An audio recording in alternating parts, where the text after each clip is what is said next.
talk about tomorrow. NLC have insisted that tomorrow's protest will hold, even though there's been calls here and there, and even from the government to put the protest on hold. The federal government has come out to caution the Nigeria Labour Congress on its planned protest, which is to kickstart tomorrow, Tuesday, the 27th of February 2024. And to this effect, already we've seen more presence of police on the roads. I don't know if you noticed that. In my estate, there's even an armored tank. And I'm wondering what's going on. So many police officers with guns. I was scared coming out of my estate this morning because I had to pause at a distance to see if there was something, you know, God forbid, stray bullet, you know. So I was very cautious. And then I just found that they were just standing there doing nothing, right? So, but yeah, okay, just waiting. So, anyways, the Lagos State Commissioner of Police, CP Adegoke Fayode, has assured Lagosians that the command has put necessary measures in place to ensure security of lives and property, free flow of traffic, and a peaceful environment for carrying out their respective lawful duties. They have also, in their statement, said a breakdown of law and order in whatever form of protest will not be tolerated. Okay, so they are enjoining all Lagosians to go about their lawful duties without fear of harassment or intimidation, okay, because they are out there to ensure their safety. But then on the one hand is the NLC saying this protest will hold. On the other hand is the government saying this is actually contempt of court and protesting will actually exacerbate whatever, you know, is already on ground. What are your thoughts? And this contempt of, is it a perpetual injunction? Or maybe another one. Again, last week I saw some, it was on TV, on media everywhere, I saw some youths protesting for pro-government, you know. And I didn't see any police officer saying don't go and protest. I mean, protest doesn't mean that anybody is going to take law into his hand. There are some marches, people will march and show you with placards and say this is what we want, this is what we want. Those are form of protest. I don't know why in Nigeria, every form of protest, the moment the people say they want to protest, the police will be jittery. Don't come out to, we have won. We are not in military era. We are in a democracy where people have rights to protest.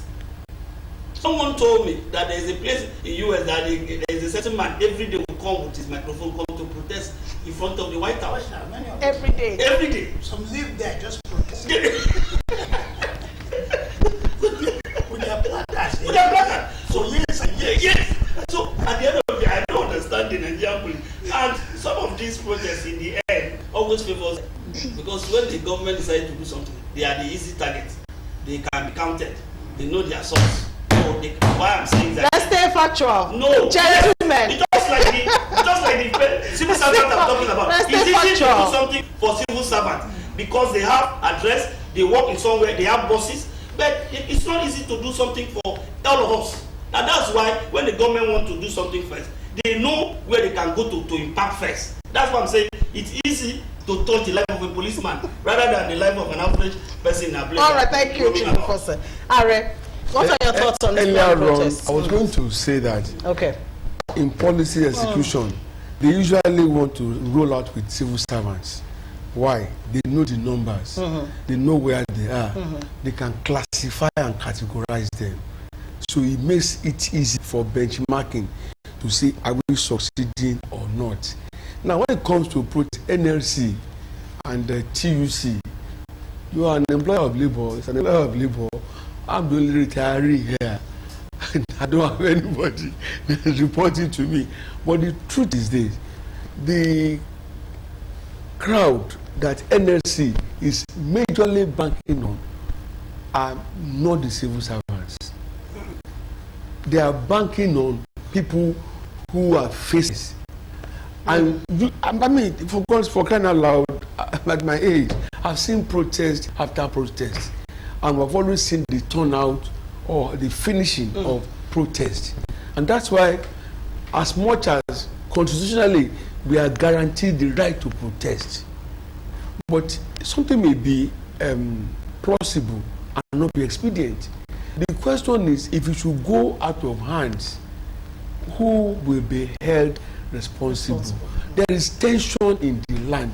We cannot take that away. People are frustrated and they are not happy. But the question is it time to ginger them into a protest?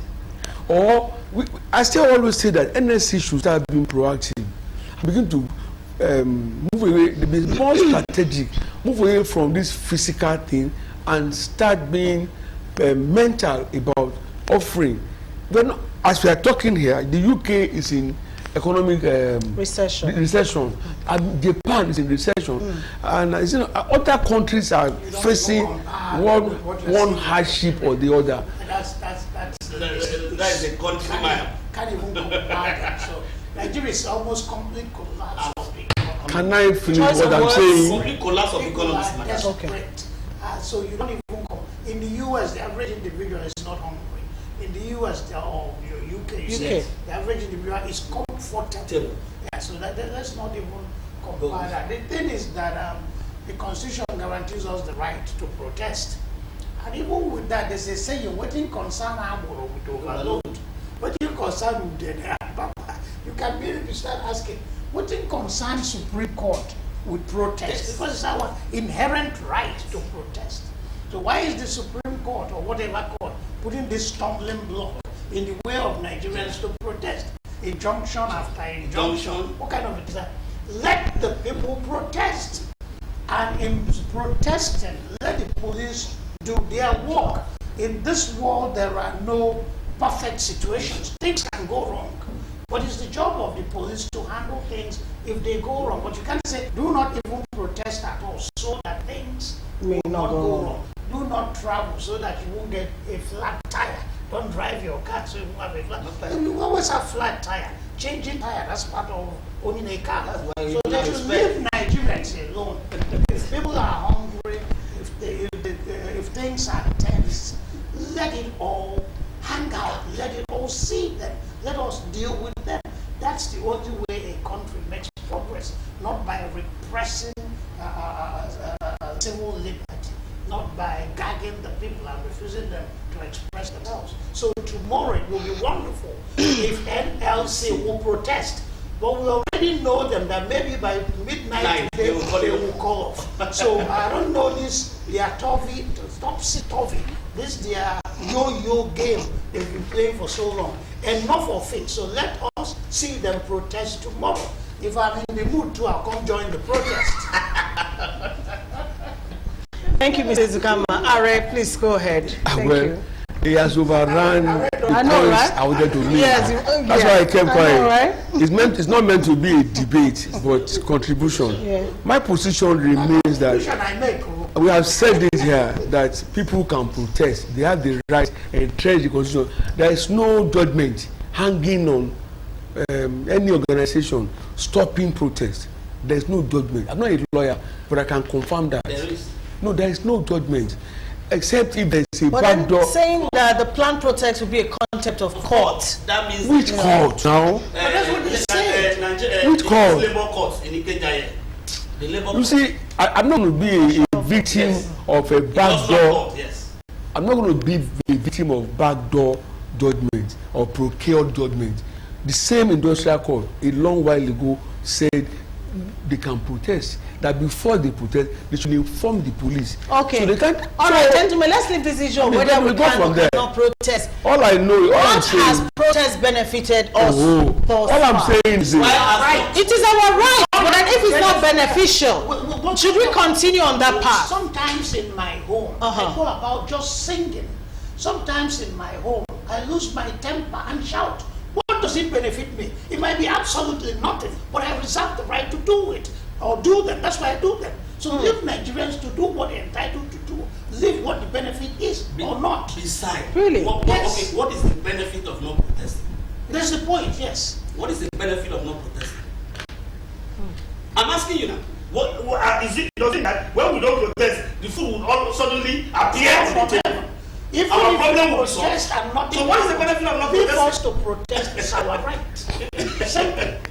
See, I'm saying that. Just come, I'm not NLC. I'm just bringing the issues to the table. I feel attacked. at this point in time. You need security. Yeah. You need security. I need the police at this point. But then I understand. I mean, tempers are.